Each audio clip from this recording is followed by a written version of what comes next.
प्यारे विद्यार्थियों नमस्कार। स्वागत है आप सभी का आपके अपने YouTube चैनल आरपी स्टडी में। तो जो भी विद्यार्थी पशु परीक्षर एग्जाम की तैयारी कर रहे हैं दोस्तों पशु परीक्षर भर्ती 2024 की तैयारी करने वाले सभी विद्यार्थियों के लिए क्लास बड़ी इंपॉर्टेंट है। क्लास को ध्यान से पूरा देखना है और दोस्तों लास्ट में कमेंट जरूर कीजिए आप कितने क्वेश्चन सही कर पाते हो। आप दोस्तों इस क्लास को अगर आप ध्यान से पूरा देख लोगे तो दोस्तों आपकी तैयारी में 4 चांद लग जाएंगे।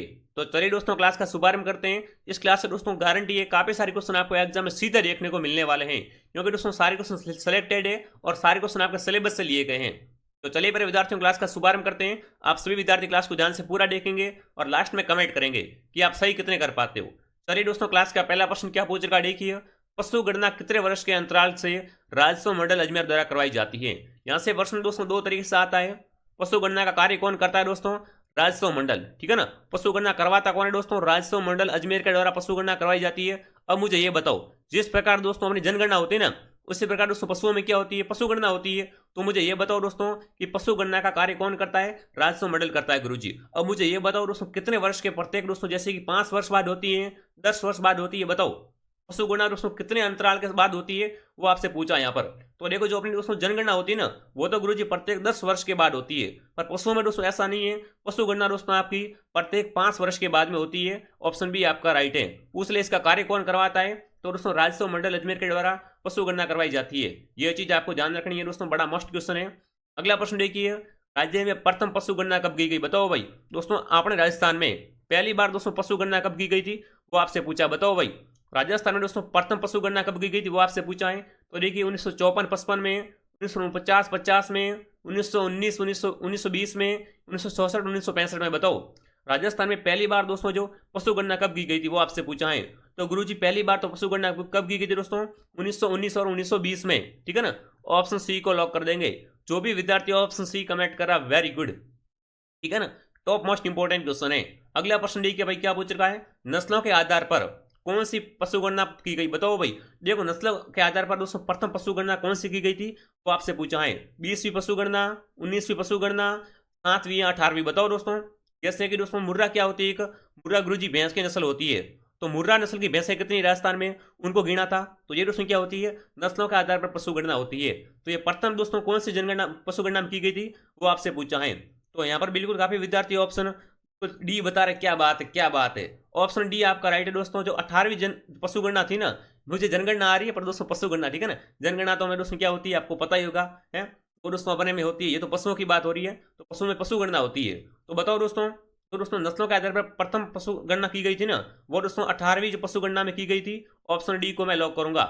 जो भी प्यारे साथी ऑप्शन डी कमेंट करा, वेरी गुड, क्या बात है। यहाँ पर मैं देख रहा हूँ किसका ऑप्शन डी आ रहा है।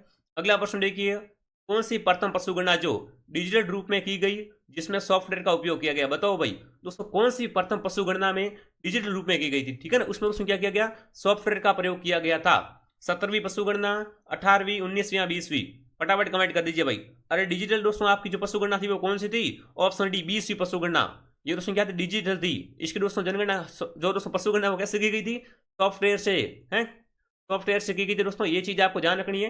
तो जो भी विद्यार्थी ऑप्शन डी कमेंट करा है ना, ऑप्शन डी को मैं लॉक कर दूंगा। देखो दोस्तों क्लासेस डेली होती है, क्लास को आपको डेली ज्वाइन करना है। यूं नहीं कि आप आज क्लास को ज्वाइन कर रहे हो कल नहीं आ रहे हो। क्लास आप अगर दोस्तों रेगुलर ज्वाइन करोगे ना, तो दोस्तों किसी भी दुनिया की आपको ताकत रोकने वाली नहीं है, ठीक है ना। अगला प्रश्न देखिए क्या पूछ रखा है।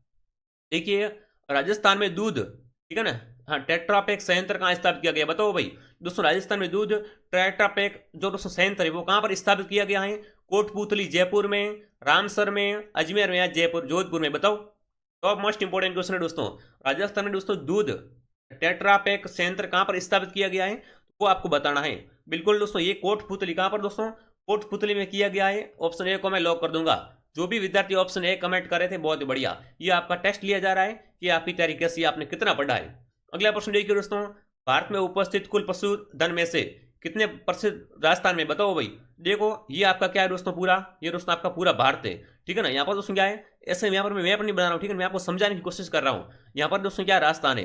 अब देखो यहाँ पर दोस्तों क्या है, पूरे भारत में क्या दोस्तों पशुधन है, और यहाँ पर राजस्थान में भी पशुधन है। तो आपको बताना है दोस्तों कि पूरे देश के पशुधन में से राजस्थान में दोस्तों जो पशुधन पाया जाता है ना, वो कितने प्रतिशत है, वो आपसे पूछा है। तो देखिए 15.27, 13.27, 9.27 या दोस्तों 12.27, कमेंट कीजिए भाई। दोस्तों पूरे भारत के पशुधन में से राजस्थान में कितना पशुधन है, वो आपसे पूछा है। बिल्कुल, तो यहाँ पर ऑप्शन बी आ गया, सही है, ठीक है ना। 11.27% दोस्तों क्या है पूरे भारत का पशुधन में से राजस्थान में पाया जाता है। ऑप्शन बी को मैं लॉक कर दूंगा। अगर आप यहाँ पर बी कमेंट कर रहे हो बहुत ही बढ़िया। अगर आपका ये क्वेश्चन गलत हो रहा है चिंता मत करो, क्लास डेली आती है, क्लास का टाइम टेबल देख लो एक बार।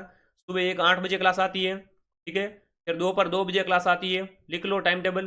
फिर दोस्तों आपकी शाम को 7 बजे क्लास आती है, ठीक है।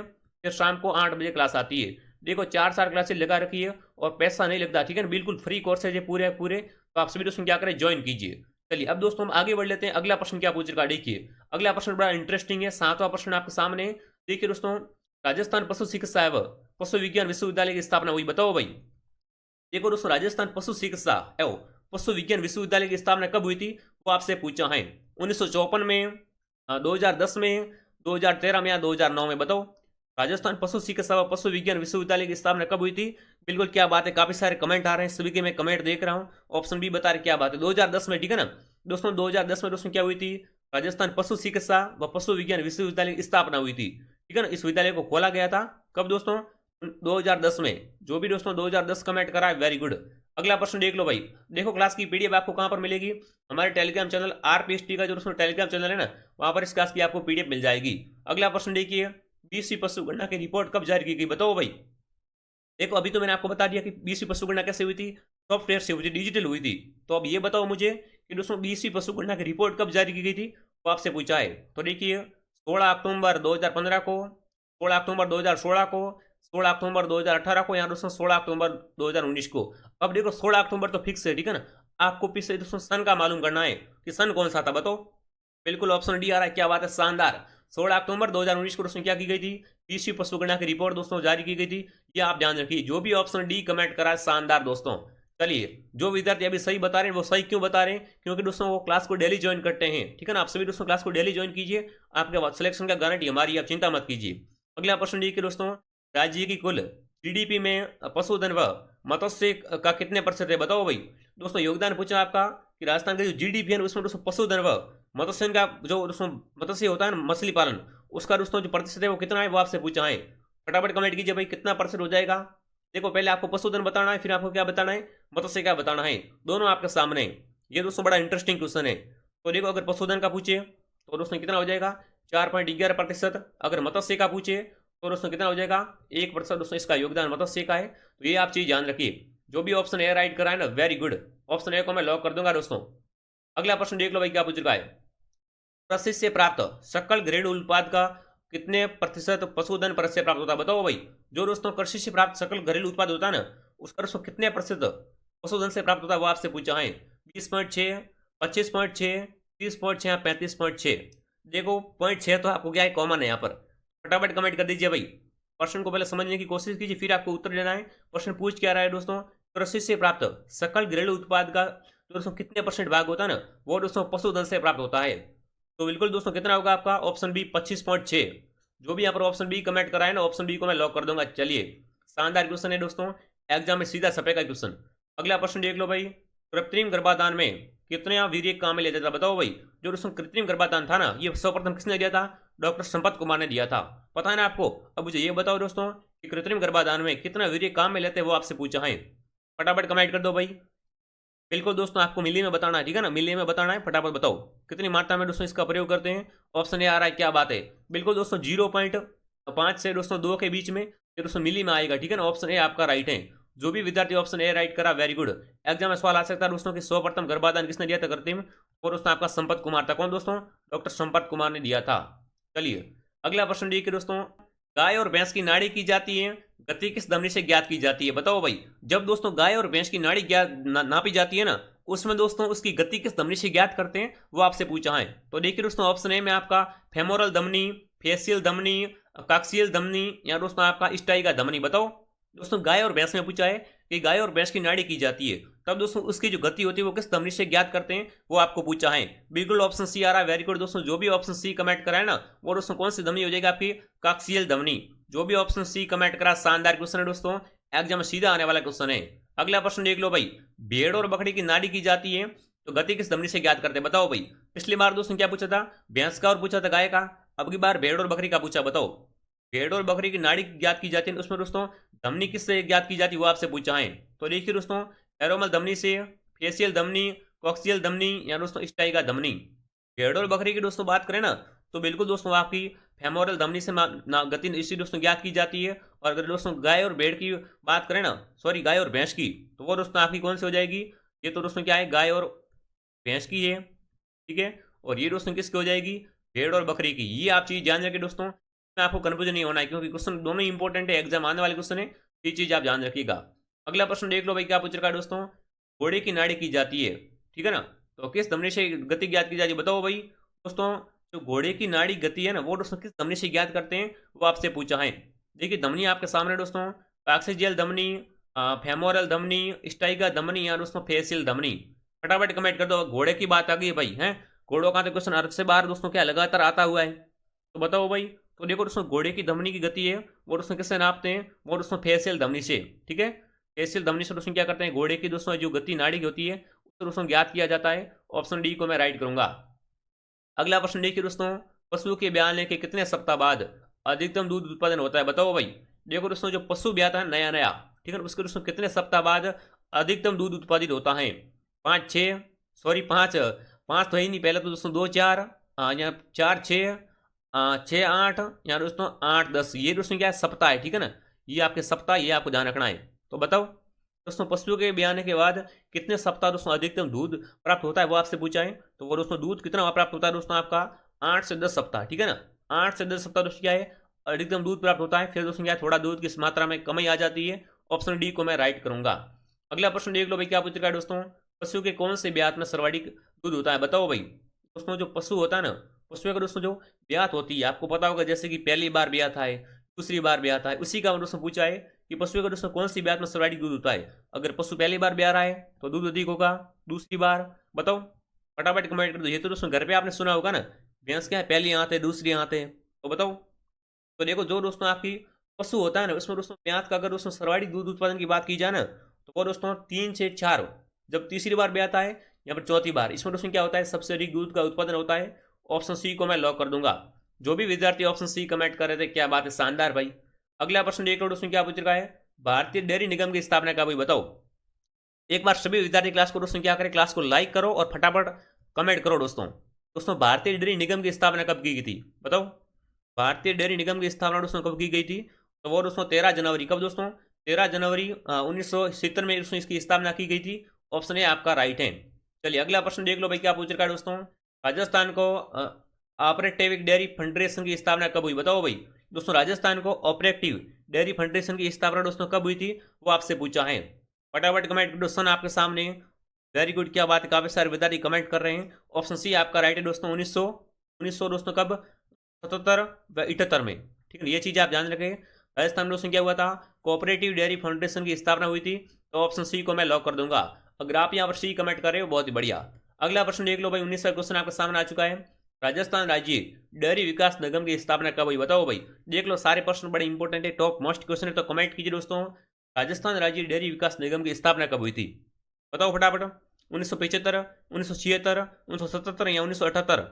तो देखो दोस्तों, राजस्थान राज्य डेयरी विकास निगम की आपकी स्थापना दोस्तों 1975 में। कब दोस्तों? 1975 में दोस्तों इसकी स्थापना हुई थी। ये चीज आप ध्यान रखिए दोस्तों। ऑप्शन ए को मैं लॉक कर दूंगा। अगला प्रश्न देख लो भाई, क्या पूछ रखा है दोस्तों?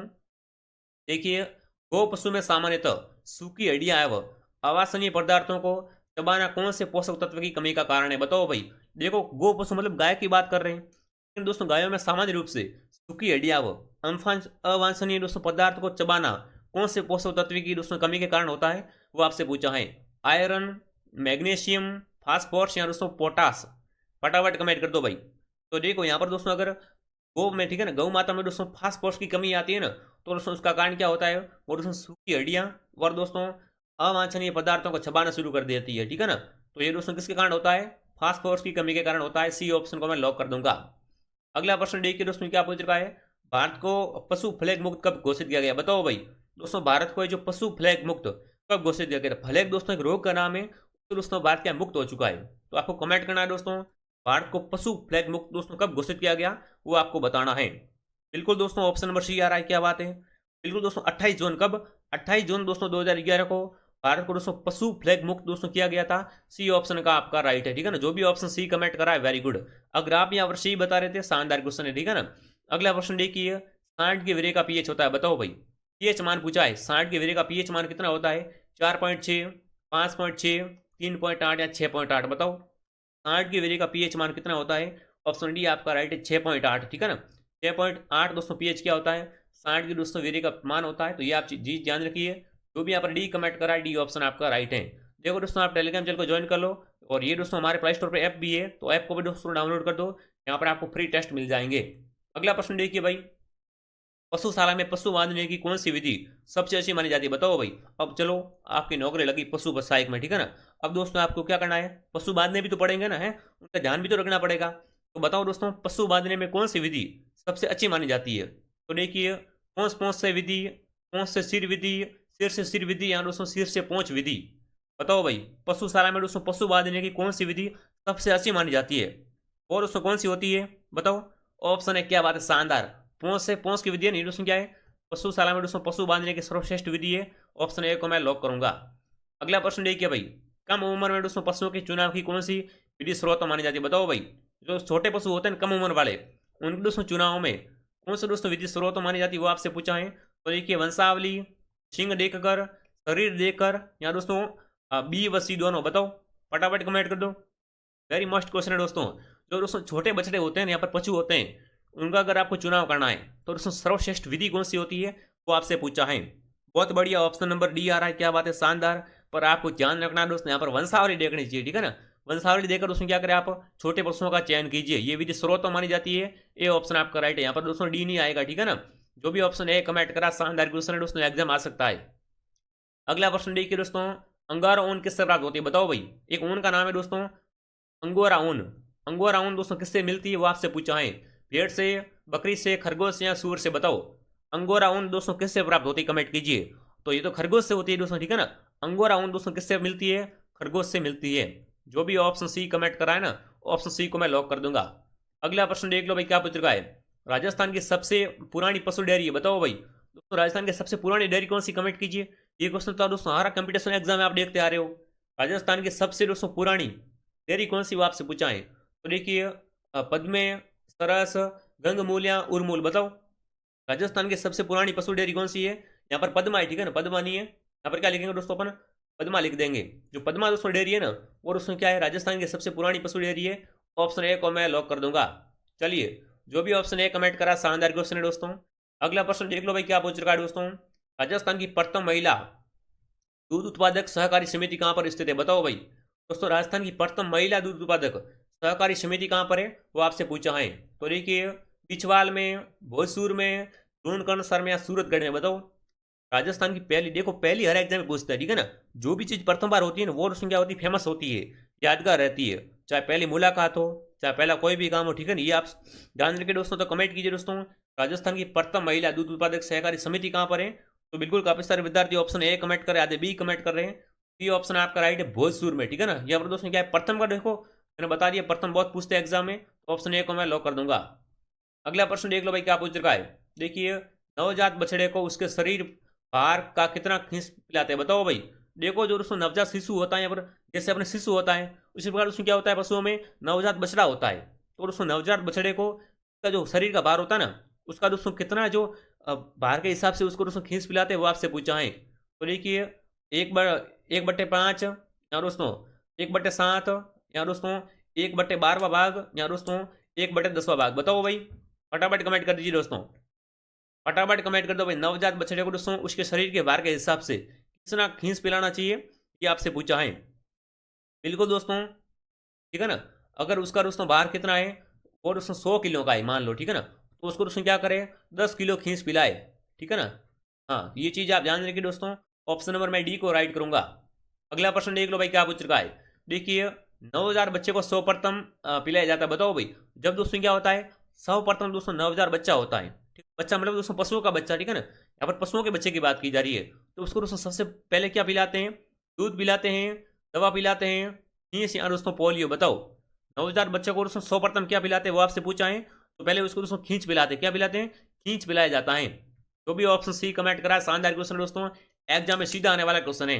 चलिए अब दोस्तों आगे बढ़ लेता हूँ। अगला प्रश्न क्या पूछ रखा, देखिए, टॉप मोस्ट इंपॉर्टेंट क्वेश्चन है। अगला प्रश्न देखिए, बेकार पशुओं को झुंड से हटाना क्या कहलाता है, बताओ भाई। दोस्तों बेकार पशुओं को झुंड से हटाना क्या कहलाता है? विनिंग, स्किलिंग, ये वो भी दोनों, या फिर दोस्तों किलिंग, कलिंग। बताओ भाई, बेकार पशुओं को दोस्तों झुंड से हटाना उसे क्या बोलते हैं, वो आपसे पूछा है। फटाफट एक बार सभी विद्यार्थी कमेंट में छाप देंगे तो उसे दोस्तों कलिंग बोलते हैं, ठीक है ना। दोस्तों बेकार पशुओं को झुंड से हटाना कलिंग कहलाता है। ऑप्शन डी को मैं यहाँ पर राइट कर दूंगा। चलिए अगला प्रश्न देख लो भाई। देखिए, पशुओं में स्थायी दांत ज्ञात करने का सूत्र है। बताओ भाई, देखो पशुओं में दोस्तों अगर आपको स्थायी दांत ज्ञात करना है ना, तो उसका सूत्र कौन सा वो आपसे पूछा है। फटाफट कमेंट कर दो भाई, फटाफट। 0/+0/0 प्लस 3/3 प्लस 0 0। बताओ सूत्र कौन सा लगेगा, कमेंट कीजिए। पशुओं में दोस्तों स्थायी दांत ज्ञात करने का कौन सा सूत्र होता है वो आपसे पूछा है। तो वो सूत्र दोस्तों आपका कौन सा होता है, बी वाला होता है। देखिए 0/4 प्लस, ठीक है, 0/0 प्लस 3/3 प्लस 3/3। ये दोस्तों क्या होता है, पशुओं में स्थायी दांत ज्ञात करने का सूत्र है। ये बड़ा इंपॉर्टेंट है, ठीक है ना, बड़ा एग्जाम आने का लायक सवाल है, तो आप ध्यान रखिए। अगला प्रश्न देखिए दोस्तों, पशुओं में स्थायी दांतों की संख्या बताओ भाई। पशुओं में दोस्तों कितने दांत स्थायी होते हैं। जिस प्रकार दोस्तों मनुष्यों में होते हैं 32 दांत, उसी प्रकार पशुओं में दोस्तों कितने दांत है जो स्थायी रूप से होता ही है ना। तो बिल्कुल दोस्तों पशुओं में 32 दांत होते हैं। कितने, 32 दांत होते हैं, 32 ही होती है भाई। जो भी ऑप्शन डी कमेंट कराए ना, ऑप्शन डी को मैं लॉक कर दूंगा। अगला प्रश्न डी के भाई क्या पूछ रखा है दोस्तों, भेड़ बकरी में स्थायी दांतों की संख्या कितनी होती है। बताओ भाई, दोस्तों भेड़ और बकरी में स्थायी दांतों की संख्या कितनी होती है वो आपसे पूछा है। फटाफट एक बार सभी विद्यार्थी दोस्तों क्लास को लाइक और शेयर कर देंगे और धमाकेदार तरीके से दोस्तों आप कमेंट करेंगे। भेड़ और बकरी में दोस्तों स्थायी दांतों की संख्या कितनी होती है वो आपसे पूछा है। तो 20 दांत दोस्तों इसमें स्थायी होते हैं। कितने, 20 दांत दोस्तों क्या होते हैं इसमें स्थायी होते हैं। ये चीज आप ध्यान रखिए। जो भी ऑप्शन नंबर ए राइट कराए ना, ऑप्शन ए को मैं लॉक कर दूंगा। अगला प्रश्न देख लो भाई क्या पूछ रखा है। देखिए, पूर्ण दूध में जाती है वसा व SNF की मात्रा कितनी पाई जाती है। बताओ भाई, दोस्तों पूर्ण दूध में जाती है वसा व SNF की मात्रा कितनी पाई जाती है वो आपसे पूछा है, ठीक है ना। आपको यहाँ पर क्या करना है, थोड़ा ध्यान रखना है। पहले आपको क्या बताना है, पहले वसा का बताना है, फिर दोस्तों आप क्या करें, यहाँ पर मैं लिख देता हूँ। पहले अपन वसा का ज्ञात करेंगे, उसके बाद दोस्तों SNF का बताएंगे। तो बताओ दोस्तों, पूर्ण दूध में वसा व दोस्तों SNF की मात्रा कितनी पाई जाती है। तो देखिए यहाँ पर काफी विद्यार्थी कमेंट कर रहे हैं। बिल्कुल ऑप्शन ए आ रहा है, शानदार। अगर दोस्तों वसा की बात करो ना, और दोस्तों कितनी, 3.25% दोस्तों वसा होती है। और अगर दोस्तों SNF की बात करो ना, तो ये 8.5%, कितना दोस्तों, 8.5% होता है। ये तो दोस्तों कौन से ऑप्शन में है, ऑप्शन ए में है ना, राइट है। अब देखो काफी विद्यार्थी क्या करेंगे, ये वाला भी राइट मानेंगे। पर देखो आपको पहले दोस्तों क्रम के अनुसार बताना है, ठीक है ना। यहाँ पर पहले वसा लिखा गया है, तो वसा की दोस्तों जितनी वो आप ज्ञात कीजिए, फिर दोस्तों क्या करें आप SNF की बताइएगा। यूँ नहीं कि दोस्तों यहाँ पर क्या लिखा गया है, वसा की बाद में है और ये वाली पहले, तो ये नहीं चलेगा, ठीक है ना। ये चीज दोस्तों आप क्या रखें, ध्यान रखें। अगला प्रश्न देख लो भाई। अगला प्रश्न क्या पूछ रहा है कि दोस्तों, दूध में पीला रंग किस कारण होता है। बताओ भाई, दूध में आपको पता है दूध का रंग पहले पीला होता है। गाय का दूध बिल्कुल पीला होता है, आपको पता ही होगा, तो आप कमेंट कीजिए। दोस्तों गाय का दूध है जो पीला किस कारण होता है वो आपसे पूछा है। तो देखिए, कैसीन के कारण, केराटिन के कारण, लैक्टोग्लूबिन के कारण, या दोस्तों ए व डी दोनों। बताओ, ए व बी दोनों, ठीक है ना। तो कमेंट कीजिए दोस्तों। दोस्तों दूध का पीला रंग किस कारण होता है वो आपसे पूछा है। बड़ा टॉप मोस्ट इंपॉर्टेंट क्वेश्चन है, बताओ। तो देखिए यहाँ पर काफी विद्यार्थी ऑप्शन बी कमेंट कर रहे हैं, कैरोटीन के कारण, ठीक है ना दोस्तों। दोस्तों कैराटीन के कारण क्या होता है, दूध का रंग पीला होता है, ध्यान रखिए भाई, ठीक है ना। बड़ा इंपॉर्टेंट क्वेश्चन है। ऑप्शन बी जो भी कमेंट कराए ना, ऑप्शन बी को मैं लॉक कर दूंगा। अगला प्रश्न देख लो भाई, सारे क्वेश्चन बड़े इंपॉर्टेंट है, ठीक है ना। अगर आपने इस क्लास को ध्यान से पूरा देख लिया तो आपका पशु परीक्षण में बेड़ा पार है भाई। अगला प्रश्न देखिए, दूध में सफेद रंग किस कारण होता है। बताओ भाई, देखो भैंस का दूध तो सफेद होता है, आपको पता ही है, पर गाय का दूध पीला होता है। तो आप बताओ दोस्तों, भैंस का दूध सफेद होता है ना, वो किस कारण होता है। बताओ, फटाफट कमेंट कर दीजिए दोस्तों। टॉप मोस्ट इंपॉर्टेंट क्वेश्चन है दोस्तों। कैसीन से, केराटिन से, लैक्टोग्लोबिन से, या दोस्तों इलास्टिन से। देखो ये वाला ऑप्शन नया ऐड हुआ है, बताओ। तो देखो दोस्तों, दूध में सफेद रंग होता है वो दोस्तों कैसीन के अनुसार होता है। अगर दोस्तों दूध में क्या होता है, कैसीन होता है, ठीक है ना। दूध में अगर कैसीन मिल जाए ना, तो दूध का रंग कैसा हो जाता है दोस्तों, व्हाइट हो जाता है, ठीक है ना। ये चीज़ आप ध्यान रखिए। तो जो भी ऑप्शन ए राइट करा है ना, ऑप्शन ए को मैं लॉक कर दूंगा दोस्तों। अगला प्रश्न देख लो भाई क्या पूछ रखा है। देखिए, दूध में कौन सा प्रोटीन का पाचन होता है। बताओ भाई, दोस्तों दूध में कौन सी प्रोटीन का पाचन होता है वो आपसे पूछा है। कैसीन, लैक्टोग्लूबिन, या दोस्तों लैक्टोग्लूबिन, या उपरोक्त सभी। बताओ, दूध में दोस्तों कौन सी प्रोटीन का पाचन होता है वो आपसे पूछा है। बिल्कुल उपरोक्त सभी आ रहा है, क्या बात है, शानदार क्वेश्चन है और आपने सभी ने राइट किया है। ऑप्शन डी को मैं लॉक कर दूंगा। देखो लाइव क्लास का आप टाइम टेबल देख लो एक बार। मॉर्निंग में 8 बजे, दोपहर में 2 बजे, शाम को 7 बजे, ठीक है। शाम को 7 बजे गणित की क्लास है, आप ध्यान रखिए। और शाम को 8 बजे आपकी जीके की क्लास है। यह चीज़ दोस्तों क्या करें, 8, 2 और 7 और 8 4 क्लास से आती है। चारों क्लासों को आप डेली ज्वाइन कीजिए। अगला प्रश्न देखिए, इसमें दोस्तों पूछा है कि दूध में कौन सा प्रोटीन का पाचन नहीं होता बताओ। अगली बार क्या था, पिछली बार पूछा था कि कौन सा होता है, ठीक है ना। और अगली बार दोस्तों क्या पूछा, कौन सा नहीं होता बताओ। फटाफट कमेंट कीजिए दोस्तों। दोस्तों दूध में कौन सी प्रोटीन का पाचन नहीं होता वो आपसे पूछा है। तो देखिए इलास्टिन, ग्लूबिन, एम्बुलबिन या दोस्तों उपरोक्त सभी। फटाफट कमेंट कीजिए। तो देखो दोस्तों दूध में ना ये दोस्तों आपका इलास्टिन का पाचन नहीं होता है, ए ऑप्शन में राइट करूंगा। अगला प्रश्न देख लो, कौन सा होता है कौन सा नहीं होता, ये आप चीज ध्यान रखिए, ठीक है। अगला प्रश्न देखिए, दूध प्रोटीन में कैसिन की मात्रा पाई जाती है बताओ भाई। दोस्तों दूध प्रोटीन में कैसिन की मात्रा कितनी पाई जाती है वो आपको बताना है। तो देखिए 10%, 30%, 80% या 100% बताओ। दोस्तों दूध प्रोटीन में कैसिन की मात्रा कितनी पाई जाती है। तो बिल्कुल गुरुजी दोस्तों कैसिन कितना पाया जाता है, 80%, ठीक है ना, 80%। जो भी ऑप्शन सी कमेंट करा है ना, ऑप्शन सी को मैं लॉक कर दूंगा। चलिए मेरे विद्यार्थियों, 40वां क्वेश्चन आपका सामने आ चुका, देखिए दूध में प्रोटीन किस रूप में पाई जाती है बताओ भाई। दूध में दोस्तों जो प्रोटीन होती है ना, कौन से रूप में पाई जाती है वो आपसे पूछा है। पायस के रूप में, हाँ दोस्तों कोलाइल के रूप में, घोल के रूप में, या दोस्तों ए व बी दोनों बताओ। देखो मैं आपको बड़े जल्दी जल्दी क्वेश्चन करवा रहा हूँ, तो फटाफट आप साथ में कमेंट करते रहेंगे। तो देखो दूध में दोस्तों प्रोटीन होती है ना, और दोस्तों एक तो पायस के रूप में और दोस्तों एक कोलाइड के रूप में। तो ऑप्शन डी को मैं लॉक कर दूंगा, ठीक है ना। ऑप्शन डी आपका राइट है। 41वां क्वेश्चन देख लो भाई, पूरे 50 इंपॉर्टेंट क्वेश्चन करवाने वाला हूँ, तो जाना कहीं नहीं है, ठीक है ना। क्लास को ध्यान से पूरा देखना है। अब देखिए दोस्तों, किस पशु में दूध जाती है, ठीक है ना। प्रश्न को समझना है तभी आपको समझ में आएगा, ठीक है। यहाँ पर थोड़ा क्या है गड़बड़ है, यहाँ पर जाती नहीं आएगा, ठीक है ना। यहाँ पर प्रश्न क्या है दोस्तों कि किस पशु के दूध में सर्वाधिक प्रोटीन पाई जाती है बताओ भाई। दोस्तों किस पशु के दूध में सर्वाधिक, ठीक है ना, प्रोटीन पाई जाती है, कमेंट करिए, फटाफट कमेंट करेंगे दोस्तों। पशु के दूध में सर्वाधिक प्रोटीन मिलती है, गाय, भैंस या बकरी। तो देखो प्रोटीन होती है ना, वो सर्वाधिक दोस्तों भेड़ के दूध में होती है, ठीक है। भेड़ में दोस्तों क्या होती है, सर्वाधिक प्रोटीन होती है, ये चीज़ आप ध्यान रखिए। तो भी ऑप्शन बी कमेंट करा है ना, ऑप्शन बी को मैंने लॉक कर दिया भाई। अगला प्रश्न देख लो दोस्तों, देखिए दूध मूल्य मूल्य निर्धारण किससे होता है बताओ भाई। दोस्तों दूध मूल्य का जो निर्धारण किससे होता है, कमेंट कीजिए। मूल्य मूल्य 2 बार आ गया, बताओ दोस्तों। दोस्तों दूध मूल्य निर्धारण किससे होता है वो आपसे पूछा है। तो देखिए प्रोटीन से है, लैक्टोज से, वसा से या खनिज लवण से बताओ। दूध का दोस्तों जैसे कि भाव तय करते हैं ना, कि भाई मैं आपको लीटर का 40 रुपये दूंगा, 50 रुपये दूंगा, तो उसका निर्धारण किस पर करते हैं वो आपको पूछा है। अपने गाँव में फेंट लेते हैं, आपको पता होगा है, फेंट लेते हैं दूध का, तो उसी प्रकार यहाँ पर पूछा है दोस्तों। तो देखो अगर दूध में जितनी वसा होती है ना, अगर वसा अधिक है तो दोस्तों क्या उसका मूल्य अधिक मिलेगा, वसा कम है तो दोस्तों पेमेंट कम मिलेगा, कम मिलेगा, ठीक है ना। ये चीज़ आप ध्यान रखिए, ऑप्शन सी को मैं लॉक कर दूंगा। 43वां क्वेश्चन देख लीजिए दोस्तों, दूध निकालने की सर्वोत्तम विधि कौन सी बताओ भाई। देखो दोस्तों दूध को निकालने की सर्वोत्तम अच्छी विधि कौन सी वो आपसे पूछा है। चुटकी विधि, पूर्ण हस्त दोहन विधि, फिस्टिंग विधि, या दोस्तों ए व बी दोनों बताओ। दूध दोहन की दोस्तों सबसे अच्छी विधि कौन सी है, बिल्कुल ऑप्शन बी डी आ रहा है, क्या बात है, शानदार क्वेश्चन, ठीक है ना। देखो दोस्तों दूध दोहन की अच्छी विधि होती है ना, एक तो चुटकी विधि होती है, ठीक है, और एक दोस्तों पूर्ण हस्त दोहन विधि होती है। दोनों एक ही ऑप्शन में आ गई, तो दोस्तों क्या आएगा आपका ऑप्शन, ऑप्शन ए व बी दोनों, यानी डी ऑप्शन को मैं राइट कर दूंगा। चलिए अगला प्रश्न दोस्तों देख लेते हैं, 44वां क्वेश्चन। भेड़ में दूध दोहन किस विधि द्वारा किया जाता है बताओ भाई। भेड़ को दोस्तों दोहते हैं ना, वो दोस्तों किस विधि से दोहते, कमेंट कीजिए दोस्तों। दोस्तों भेड़ में दूध दोहन किस विधि के द्वारा किया जाता है। तो देखिए स्ट्रिपिंग विधि के द्वारा, चुटकी विधि द्वारा, अंगूठा विधि द्वारा, या दोस्तों ए व बी दोनों के द्वारा बताओ दोस्तों। तो कमेंट कीजिए भेड़ में दूध दोहन किस विधि के द्वारा करते हैं, तो वो दोस्तों एक स्ट्रिपिंग विधि के द्वारा और चुटकी विधि, ए व बी दोनों, डी ऑप्शन को मैं राइट कर दूंगा। देखो सारे क्वेश्चन कितने इंपॉर्टेंट है, प्रश्न सारे लेवल के हैं, तो लेवल की बात आपको समझनी है। अगला प्रश्न देखिए भाई, देखिए दूध दोहन की कौन सी विधि दोषपूर्ण मानी जाती है बताओ भाई। दोस्तों दूध दोहने की कौन सी विधि क्या होती है, दोषपूर्ण होती है, कमेंट कीजिए। इनमें से दोस्तों कौन सी दूध दोहन की दोषपूर्ण विधि है, अंगूठा विधि, नकलिंग विधि, ए व बी दोनों, या दोस्तों पूर्ण हस्त विधि बताओ। दूध दोहन की दोस्तों कौन सी विधि पूर्ण दोषपूर्ण मानी जाती है, तो वो दोस्तों कौन सी विधि होती है बताओ।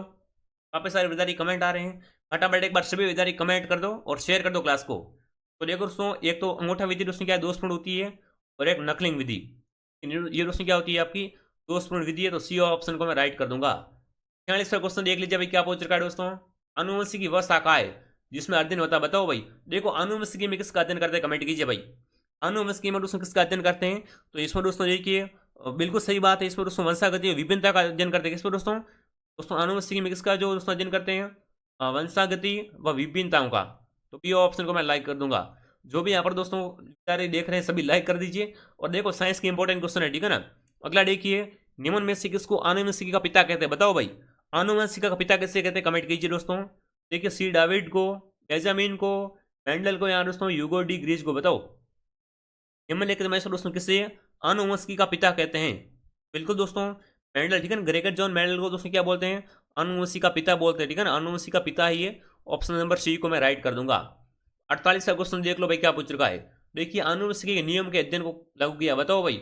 दोस्तों जो आनुवंशिकी के नियम होता है ना, उसको दोस्तों अध्ययन को किसने लागू किया था, वो आपसे पूछा, बताओ।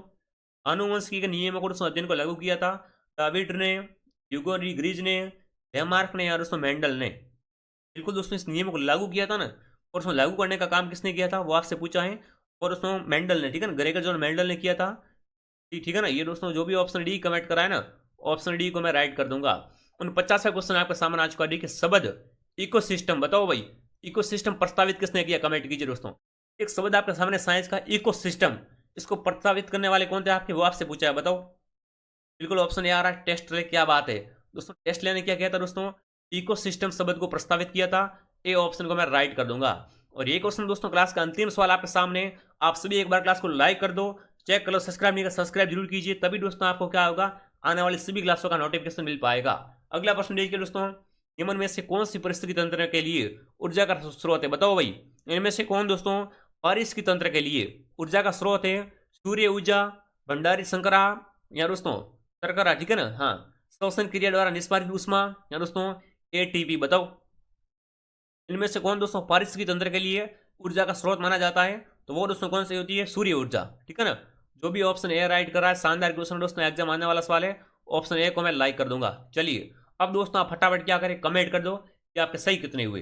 देखो यहाँ पर मैंने दोस्तों आपको 50 इंपॉर्टेंट क्वेश्चन करवा दिए हैं। अगर आप 50 में से 40 प्लस सही कर लेते हो, समझो आपकी तैयारी शानदार है। अगर आपके दोस्तों 35 प्लस राइट हो रहे हैं, तो देखो आपकी तैयारी थोड़ी कमजोर है। आप सभी क्लास को डेली ज्वाइन किया करो।